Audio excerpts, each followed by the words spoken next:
the diarrhea specialist. The Reagan administration is renewing its war of nerves against Panama strongman Manuel Noriega. The White House won't confirm or deny it. But NBC's Andrea Mitchell reports tonight that another effort to drive Noriega from power has been approved.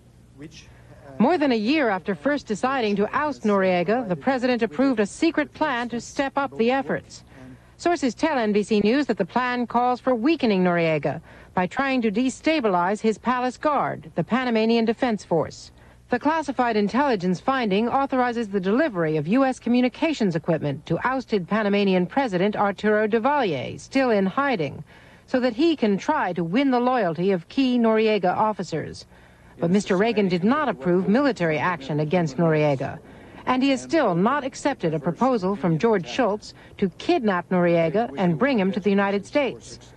While neither confirming nor denying that he has ordered covert action, the president clearly wants Noriega out.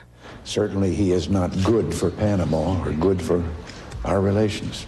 The White House said the president called President Duvalier 10 days ago to tell him that the U.S. has not given up on its efforts to get rid of Noriega.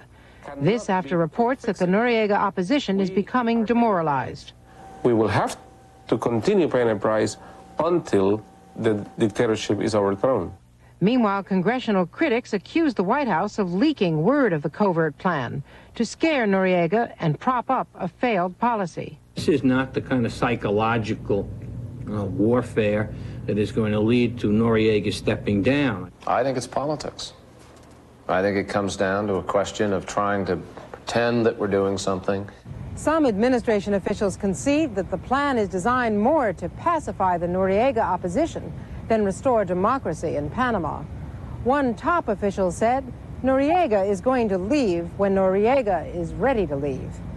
Andrea Mitchell, NBC News at the White House. At the United Nations today, Secretary General Perez de Cuellar met with Iraq's foreign minister and said a ceasefire in the Iran-Iraq war could be arranged by next week.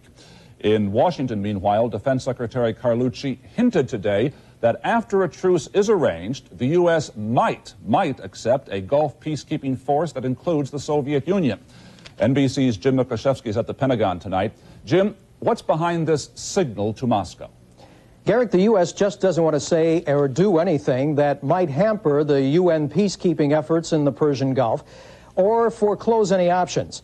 So Pentagon officials are saying tonight that, yes, there could be a role for the Soviets in the UN peacekeeping force, if there is one, but apparently they will insist that whatever the Soviet role, it be non-military. But, Jim, doesn't this represent a real change in American policy towards the Soviets in the Gulf, because we've been trying to keep them out of the Middle East for many years? Officials here say it does not indicate a change in policy. The ultimate goals remain the same: end the Gulf fighting, reduce the number of U.S. warships in the Gulf. And today, Defense Secretary Frank Carlucci said the Soviets haven't been particularly helpful in the Gulf. So the bottom line remains, the U.S. wants to keep the Soviet military out. Jim Miklaszewski, thank you very much. Also in Washington today, the judge presiding over the Iran-Contra trial of Oliver North said some of the charges against North may be dropped. Federal Judge Gerhard Gesell said that the central conspiracy charges will have to be dismissed unless prosecutors win release of secret documents which are crucial to their case.